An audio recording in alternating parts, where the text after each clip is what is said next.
Hello, dear listeners. This is 103.5 MHz FM. You are tuned into the station of AKASHVANI Kurseong. My name is Shraddha, and the program you are listening to is AKASHVANI Kurseong Podcast. There is something magical and special about our hills. They don't just shape the landscape, they shape the people, the resilience, the sense of belonging. It stays with you. The hills of Darjeeling have long been admired for their misty mornings, rolling tea gardens, and the quiet charm of a slow, simple life. To a visitor, it can feel almost perfect, like a postcard that came to life.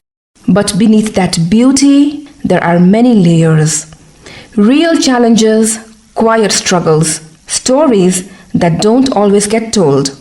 But what happens when someone chooses not just to live in the hills, but to heal them, both the land and the people, and to address the various issues plaguing our beautiful surroundings? Well, that is how today's episode will unfold, hopefully, as today I am in conversation with Mr. ROSHAN RAI, who has been working relentlessly for almost 3 decades to make our hills a better place. His initiative and his work in the non-governmental organization sector focuses on various issues spanning from environment, gender equality, waste management, water management, menstrual health, and many other such issues.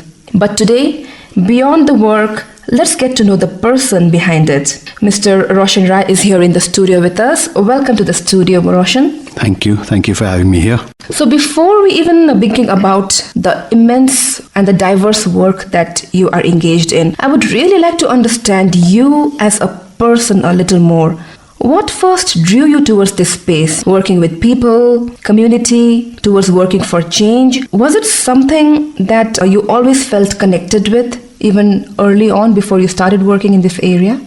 I guess so, in the sense I was blessed to have parents, both of them were teachers, who looked at education beyond boundaries and classrooms, who allowed experiential learning, but also being part of society and the environment, and so that way we were always engaged in initiatives within the community that we live in, and also the responsibility that we have. And I guess I also got blessed with a couple of teachers in school and college who kind of allowed the curiosity to build more, which is beyond textbook, whether be it from the point of view of environment or communities. But I think one important part was when I was in college, I was also challenged with the formal textbook examination-oriented process where our ecology teacher allowed me to think beyond also, and introduced me to various platforms, including environmental work as such, which then forced me to rethink as to what I wanted. And I came back, and then I was blessed to walk along with Mr. Pemba Lama. Pemba uncle, who I fondly call him, is my guru, and he showed me different aspects of Darjeeling life, Darjeeling community, regions, and the issues, then allowing me to kind of go for further studies on rural development and management. So I guess these have been my major influences that allowed me to kind of lead the life that I'm living. It's very interesting to know that, there are many people, the problems that are plaguing the hills, they are so evident and it is known by all, but to actually get your hands dirty, to actually work in it full time, that must require such a great deal of grit, determination, resilience, right? So do you remember if there was a phase where, it shifted from just a feeling to something you knew that you had to act on? Like you were saying, we come from a very beautiful natural place, and none of the textbooks actually talked about people who live here, or even my own Darjeeling Himalaya that we are a part of, So that actually, I think, was the push factor that kind of drew me back to the work that I do in Darjeeling Himalaya as such. You have been in your area for almost 3 decades now. It is not easy to sustain a full-fledged career in this domain. So what are some qualities do you think you have as a person that's ingrained in you, that made you remain in this area with so much grit? I actually like it. That's a difficult question, right? Let me just shift it slightly. I don't think it is challenging, but also there is such a lot of sense of accomplishment, a sense of understanding who I am, because the work that I do allows me to explore myself deeper, as well as look at a certain purpose in life. And then I think importantly, also undo a lot of the baggages that made problematic understanding of my own region as such also, I think so. So I think for me, having that touch with nature and then relationship with communities and nature is two binding factors that has kept me going here. But also, I think what is important is inequity or the lack of representation. And sometimes we are represented, but a lot of it romanticized and not the true representation as such. I think that also has driven me as well as the organization, because our work or what I do is really centered on an everyday basis in the Darjeeling Himalaya. So a combination of nature, communities pushes us or pushes me to do what I'm doing. So, well, it definitely sounds like this is more than just work for you. For sure, I think so, because fundamentally the belief in sustainability, environment friendliness, equity, I think those are principles that we abide by, right? And if we don't practice it myself, then it can't be just a preachy space to occupy. So definitely, I think this is more than work, this is a lifestyle, a belief system, and a philosophy that we try and abide by. So I think what you said about the holistic approach, it also brings me to the question, many social work organizations, they focus on a niche, on one particular area. However, the kind of work that you are involved in, it looks like you are bringing environment, mindset, community, everything is coming together. Why do you think that approach is needed? I think we also do have niches, right? We specifically work on, issues of land and water and forest, clean water access, waste-free society, preventive health education, menstrual health, as well as mental health, at a community care and support model level. We also have the bandwidth of having worked 25, 30 years that, at a community level, there is no such thing as the segregation and silos are in our mind. When we are at a community level, everything is interlinked, and actually life is interlinked. So unless and until we don't look at the interlinkages, the interdependency, and look at it from a holistic, interdisciplinary point of view, I think a lot of our interventions, a lot of our work will be unfulfilled, because we would be kind of focusing too much on a minor issue or a reductionist way of looking at an issue, whereas it is way more manifold and complex and interlinked, So that's how we do a lot of things. And some of it is projectized, or some of it is something that we just believe in and practice. So as much as the work that you are involved in, it sounds very inspiring and aspirational. However, of course, you must have had your own set of hurdles and challenges. So can you please share with us some of the obstacles that you found along the way, and how did you navigate those? Yes, I think so. The whole point of view of an NGO is you are critical of a certain system and you create a system outside of it, hoping that your intervention kind of improves the existing system as such. Some of the biggest challenges are our Darjeeling Himalaya is represented by a romantic notion, right? The mountains, the plantations, the forests. The people are hardly talked about. A lot of policies are not mountain-centric, looks at the Himalaya as the sacred place, but not of people living everyday lives that are challenging. So that's there.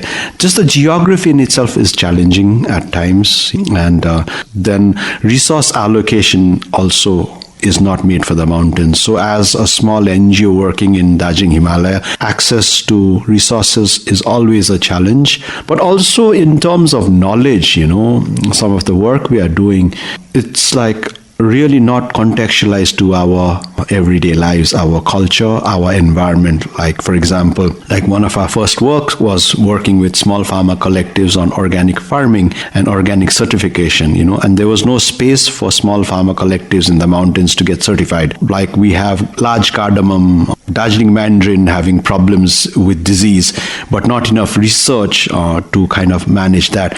Or also small farmers gaining access to markets. So the regional challenges are also there. For example, we've worked a lot on solid waste. And again, in solid waste, people don't realize we have steps, we have slopes, we are less in number in terms of population. Our treatment facilities are far away. Simple treatment like composting also has to be rethought of. Linkage to recycling or processing is, limited. So those, I think, are challenges that are there. And then when it comes to public health and mental health, there are standardized understanding which is extremely medicalized, not focused on community resources or prevention, or even understanding the community context as such. So those specific contextual challenges also are constantly thrown in. I guess that's why our relevance is there, is to try and see what can we do with this global understanding of sustainability, the need for mental well-being, the need for conservation that is community-centric while we are still facing with human-wildlife conflict. For example, not many people working on water security know what a dhara is, but our entire Darjeeling Himalaya, our water comes from dhara. And in the context of climate change, our dharas are drying up. So our intervention for water security has to be dhara-centric, So I think those are also issues that are there. Well, sometimes it is easy to just forget, or just overlook how far one has come. I'm sure when you look back at your journey, there are some success stories as well, moments when you have felt accomplished and that has inspired you to keep doing what you do. Please share one of those with us. Yeah. I mean, again, success is challenging to define, right? Because what is a success today sometimes, over time kind of breaks down and then you have to rethink it. But if I look at milestones, I think some of them are for us facilitating the first small farmer organic and fair trade certified collective in 2001. And that farmer collective still maintaining their certificate. It's a great, success benchmark. Or when first human-wildlife conflict in the mountains was recognized and saying, yes, there are issues of human-wildlife conflict, and it does not always become big mammals. There are, porcupines and deer and leopard and bear and all that inflict human-wildlife conflict, right? Or even for us to be openly talking about menstrual hygiene and occupying public spaces and talking about menstrual hygiene. I think that's been powerful for us. Designing septic toilets that are mountain-centric and totally self-sufficient where it does not contaminate the land and soil and water. Those are also great ones. For us being part of Zero Waste Himalaya and really bringing in the big picture of a complete life cycle understanding on waste, I think. And again, none of them are just us doing, right? It is a lot of people contributing to it and society coming together. And I think of late, our society openly talking about issues of mental health and mental well-being and looking at care models that are not just medicalized and centralized, but community-centric. I think those are some benchmarks I think I can talk about as relevant pilots for us to emulate or talk about or share or learn from. I'm also curious to know, along this journey, do you think you view the place and the people differently now than how you used to earlier? For sure. We grew up in schools thinking Darjeeling is urban. Everyone speaks in English. There is a whole side to the Darjeeling Himalaya that a lot of people with privilege don't get to see. So for me, that's been a constant eye-opener, right? There are small farmers doing amazing work in terms of providing us food and processing food, forest villagers who are actually people conserving the biodiversity of the region, the medicine, the traditional knowledge, that kind of thing. And then looking at even Darjeeling and Kalimpong and the Tarai, so those insights of the diversity that we think is Darjeeling Himalaya, I think has been great insights of the region.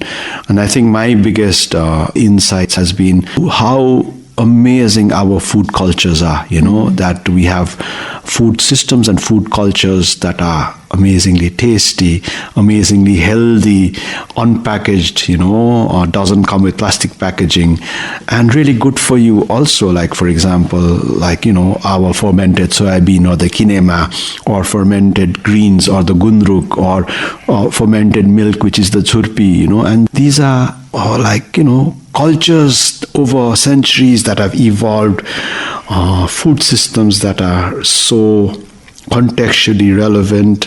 It is not just food, but it's culture, it's identity. It's also, I think, equally a sharing amongst us, right? Whenever we have celebrations or even sadness, we share a meal, right? And I think that has been a great insight, and also in that sharing process as to how we live as a community, which is evolved in our region, right? And we provide a sense of support to our neighbors in a way that is so institutionalized, recognized. Well, it is so wonderful to hear you speaking about your work with so much of depth and passion, and it reflects the ethos behind your work. So in the place like the hills where life looks very calm from the outside, well, I feel that there are many mental and emotional burdens that people are carrying as well.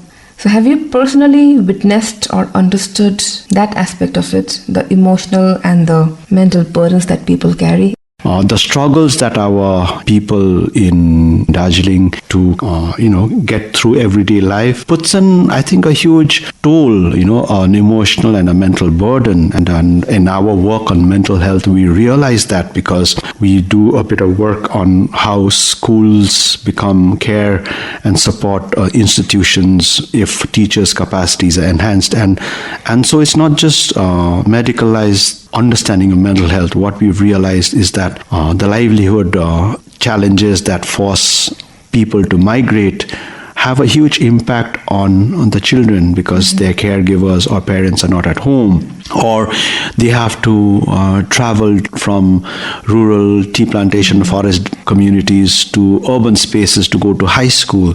That itself brings in a whole new issue of migration, but also how do you negotiate a new space and who becomes your caregiver. So sometimes they live with aunts, or sometimes they live in hostels, or sometimes they live with their uncles or grandparents. So I think all of them take a toll, and for a farmer, when there is disease, or with climate change in weather patterns or precipitation, and within that, when they are not given the right share of their for their produce, it impacts people's emotional and mental well-being as such. So I think while it's a very big question, I think our understanding has been that these context matters, right? And then if I'm to kind of explore it further, caste, class also matters. We work on waste, where we know that very few people recognize the role of waste workers or rag pickers. We don't even know their names. We don't interact with them. We might celebrate the forests, but we don't know how the forest villages are living, right? And so I think, all that matters, and all those contexts has a huge toll on our well-being. So, well, the kind of work that you're involved in, it can be so emotionally taxing as well. I can totally understand that. It can be very overwhelming. So how do you navigate these moments of despair? I think, that's an important ask, right? And it is, like I said, NGO world is challenging. We have to work extra hard for taking our projects forward or resource mobilization. But then the work in itself is long-term, and we also have to work with a lot of societal baggages also. While on one hand, I did talk about the great stuff of our community, we also have issues of privilege, caste, but also gender, right? And so certain things are not openly discussed in our community. For example, menstrual health and the burden or the challenge of it is taken mostly by women or menstruators alone, and society does not talk about it openly. Mental health also, how it impacts our communities are different. Like I said, human-wildlife conflict is not talked about, or the waste workers' lives are not talked about. So in that sense, a lot of our work is also trying to break stigma and, silence around certain issues as such. So it does impact us. Change is not always in the way that we want it, but we also try and look at it to kind of ground it within community narratives and community institutions. But as an organization, I think firstly, we kind of look at all these ideas and principles as philosophies that we live with, and we have to practice it. And post-COVID, we've been even more conscious about well-being of ourselves. 70% of our team are women, and how do we ensure the passion continues, but we are still in a safe environment, we are still not burning out. And so I think we do a lot of conversations around care and support of ourselves. We try and delineate boundaries, we figure out safety protocols for our team members, but we also, I think importantly, talk about joy and laugh a lot, create a really small, like a network of care and support for ourselves, try and practice it, and then only take it forward, So I think that's how we negotiate. And so important thing that I like to mention here is to recognize the need for rest, and that's something that we recognize a lot. So within the boundaries is also talking about figuring out how do we still do our work, but also get our due rest that is required. So that's how we manage it, I guess. Not always brilliantly, but we are trying. That is so interesting because it shows that for anybody who has a lot of passion and drive for the work, but still you need to sometimes take a break from it, you come back stronger. Yeah, maintaining a work-life balance, absolutely. True, and I think sometimes the priorities we give in life are skewed, right? We do not recognize just to have fun, to rest, to just have a good space, right? Because I think sometimes, the sense of competition and individuality is overhyped. A sense of just a fun collaborative space where we are supporting each other. Those languages are not talked about enough, I think. So from small, we are asked to be first in class or first in the race. Not about let's figure out together and can we support each other? Can the we? Joy. Really supporting each other also, right? That's an ethos we are trying to kind of look by, and also recognizing all of us come with different talents, and how do we base our work and really nurture those talents and interests and passions also. So, well, you work very closely with people and their struggles. Do you think it has changed the way you relate with people and their struggles on a personal level, like in your relationships with other people, apart from work? Yes, I think so, because like I said, for me, this is the way of life, right? It's a philosophy. The only person you can change is yourself. For others, you can only offer. What we can do is improve our knowledge and skills to offer it in the best possible way at that given moment, And so there is definitely a huge sense of understanding of solidarity that I believe in.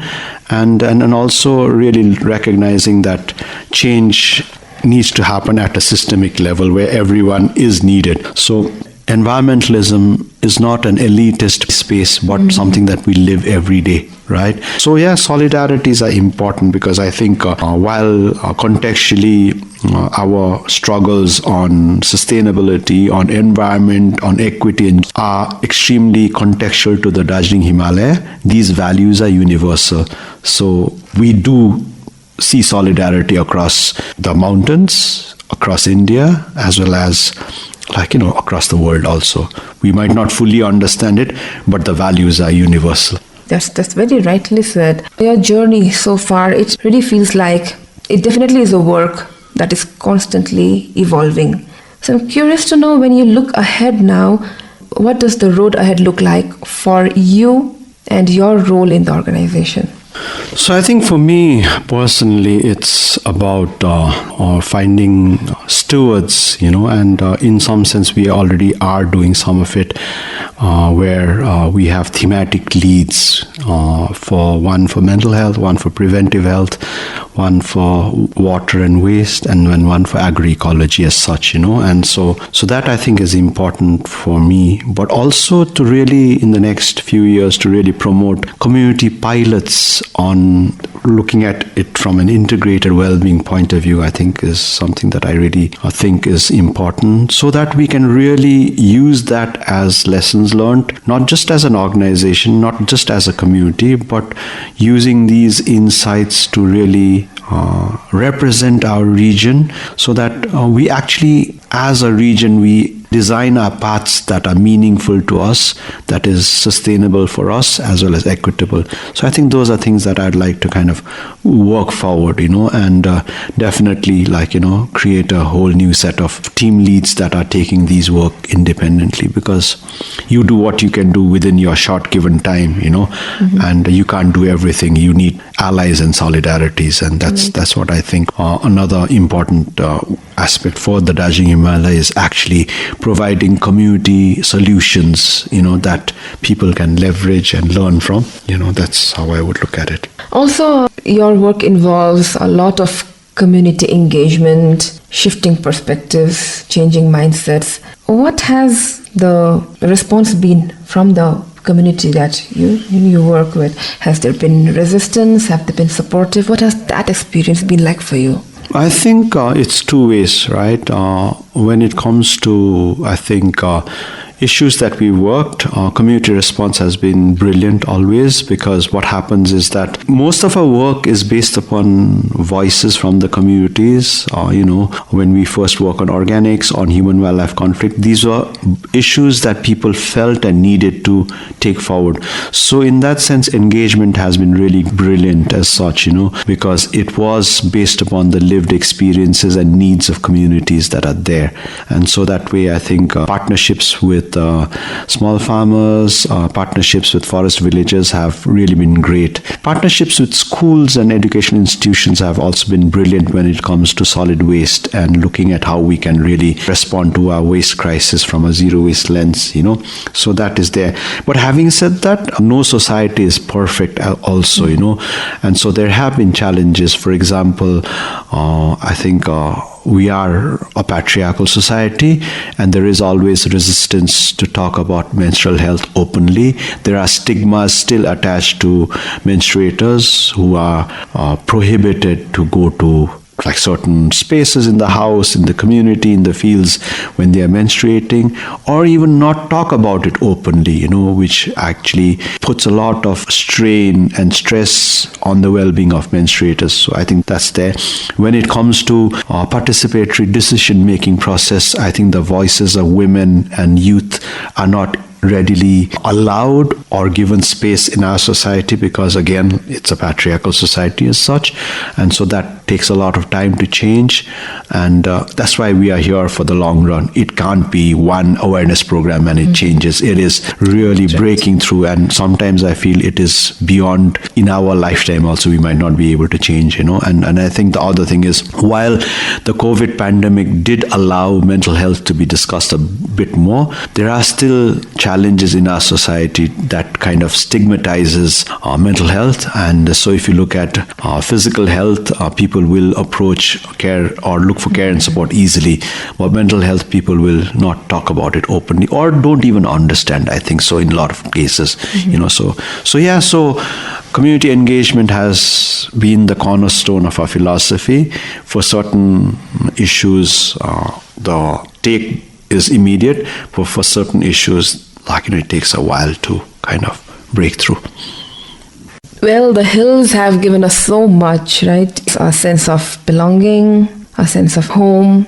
So maybe the least that we can do is to give back in any way that we can. Although we would love to keep the conversation going, but time has placed certain restraints. Thank you so much for this wonderful conversation. I hope to have you back in the studio soon. Thank you so much for this opportunity. Look forward to having the conversation again. Well, that brings us to the end of this episode of Akashvani Kurseong podcast. Thank you so much for staying with us.